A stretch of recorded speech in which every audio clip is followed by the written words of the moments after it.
Friends, आज हम discuss करेंगे एक बहुत ही इम्पोर्टेंट टॉपिक के बारे में जिसका नाम है SAARC, South Asian Association for Regional Cooperation. SAARC को उसको समझने के लिए सबसे पहले ये समझना ज़रूरी है कि आखिर रीजनल कनेक्टिविटी की ज़रूरत क्यों पड़ती है किसी एरिया में, या फिर फ्री ट्रेड एग्रीमेंट की, या फिर कम्प्रिहेंसिव इकोनॉमिक पार्टनरशिप एक्ट की ज़रूरत क्यों पड़ती है। इस परिप्रेक्ष्य में अगर हम देखें तो हम देखते हैं कि साउथ एशिया में कुछ ऐसे देश हैं जिनकी जियोग्राफी एक तरीके से और जियोलॉजी एक तरीके से मेल खाती है। इन सब चीज़ों को देखते हुए अगर इन देशों के बीच में एक रीजनल एग्रीमेंट होता है तो वो सबके लिए फ़ायदेमंद होगा। अगर हम एग्जांपल लें किसी भी कंट्री का, जैसे इंडिया का एग्जांपल लें, तो इंडिया का कोई एरिया ऐसा है जहाँ पे धान की फसल की पैदावार बहुत ज़्यादा होती होगी। पाकिस्तान का कोई एरिया होगा जहाँ पे किसी चीज़ की पैदावार बहुत ज़्यादा होती होगी, प्याज की होती होगी। तो अगर पाकिस्तान उस एरिया में धान का पैदावार करेगा तो कम हो जाएगा, और अगर इंडिया जो पाकिस्तान में जो सबसे ज़्यादा पैदावार चीज़ें हो रही हैं उसको पैदा करेगा तो इंडिया प्रोडक्शन कम हो जाएगा। तो प्रोडक्शन कम ना हो और एक तरीके से व्यापार मैक्सिमम हो, इसी वजह से एक तरीके से रीजनल एग्रीमेंट्स होते हैं।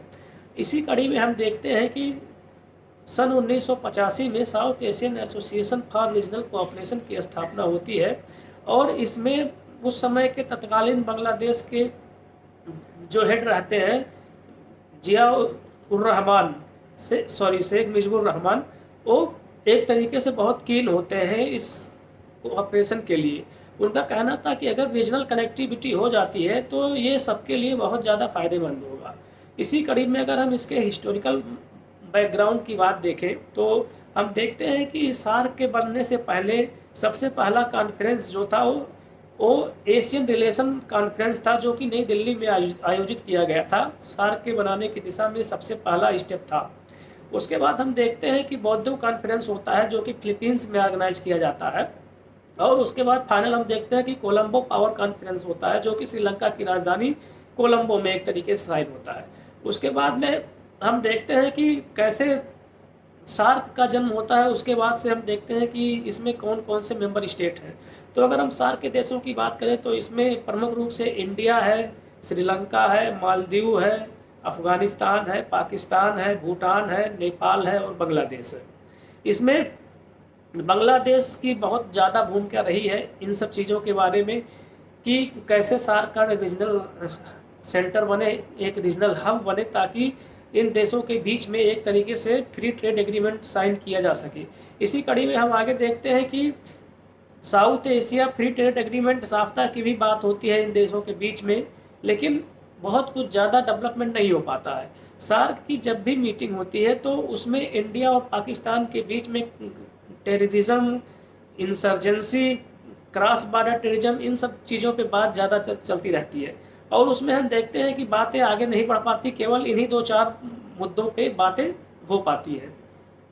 तो उसके बाद अगर हम बात करें तो देखते हैं कि जो है इसमें रसिया भी एक तरीके से ऑब्जर्वर के लिए अभी अपना आवेदन दिया है। उसमें हम देखते हैं तुर्की ने भी ऑब्जर्वर का आवेदन दिया है, और इसमें हम देखते हैं यूरोपियन यूनियन है, और जो है कई देश इसमें एक तरीके से ऑब्जर्वर के रूप में है।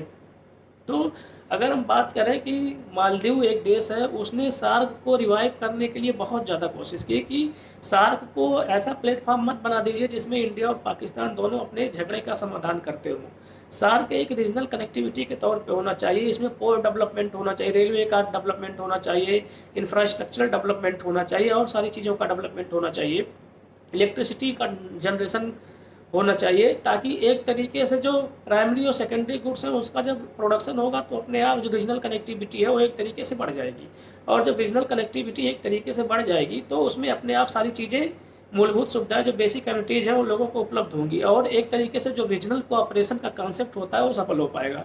लेकिन हम बार बार देखते हैं कि सार्क की मीटिंग में इंडिया और पाकिस्तान के बीच में मतभेद ख़त्म नहीं होते हैं, वो हमेशा से एक तरीके से मौजूद रहते हैं। चाहे वो उरी का सर्जिकल स्ट्राइक हो, पुलवामा हो, हर हर जगह पे एक तरीके से सारी समस्याओं की जड़ पाकिस्तान में एक तरीके से जो क्रॉस बॉर्डर टेररिज्म है, और एक तरीके से जो इंसर्जेंसी चल रही है क्रॉस बॉर्डर पे, वो एक तरीके से सार्क के डेवलपमेंट की दिशा में बहुत ज़्यादा रोड़ा बनता है।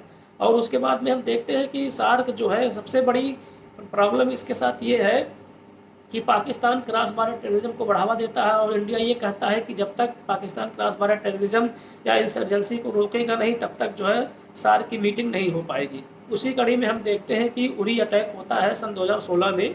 उसके बाद से सार्क की मीटिंग को इंडिया ने कैंसिल कर दिया था कि जब तक क्रॉस बॉर्डर टेररिज्म होगा, जब तक इंसर्जेंसी होगी, जब तक ये सारी चीज़ें कंटिन्यू रहेंगी, इन्फिल्ट्रेशन कंटिन्यू रहेगा, तब तक हम कोई भी जो है एग्रीमेंट नहीं करेंगे या फिर हम सार्क की मीटिंग में पार्टिसिपेट नहीं करेंगे।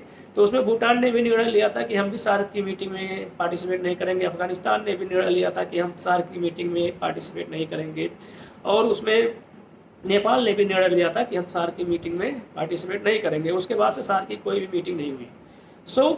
उसके बाद हम देखते हैं कि एक और कॉन्सेप्ट आता है BBIN का कॉन्सेप्ट। ये concept specially Bangladesh, Bhutan, India और नेपाल का है। इसमें जब देखा गया कि भारत पाकिस्तान के बीच में बहुत ज़्यादा प्रॉब्लम्स आ रही हैं और ये प्रॉब्लम सॉल्व नहीं हो रही है, तो इन प्रॉब्लम को सॉल्व करने के लिए क्या किया जाए। तो इसमें इन 4 देशों ने ये डिसाइड किया कि हम लोग एक तरीके का मोटर व्हीकल एग्रीमेंट बना करते हैं। मोटर व्हीकल एग्रीमेंट पे चारों देशों के ट्रांसपोर्ट मिनिस्टर ने साइन किए और उस मोटर व्हीकल एग्रीमेंट में एक तरीके से कहा गया कि ये फ्री एक्सेस होगा किसी भी मोटर व्हीकल के लिए कि एक तरीके से वो चारों देशों की यात्रा पे जा सके। और इसमें ये बहुत ज़्यादा पोर्ट डेवलपमेंट पे भी हम लोगों को सोचना है, इसमें एनर्जी जनरेशन के बारे में सोचना है, इंफ्रास्ट्रक्चर फैसिलिटी के बारे में सोचना है, इंडस्ट्रियल डेवलपमेंट के बारे में सोचना है, न्यूक्लियर एनर्जी के बारे में सोचना है, स्पेस टेक्नोलॉजी के बारे में सोचना है। तो सार्क के काम ना कर पाने की वजह से ही BBIN ग्रुप की स्टार्ट हुई और उसमें हम देखते हैं कि BBIN ने बहुत सारे काम कर भी लिए हैं। थैंक्स गाइस, आज के लिए इतना ही।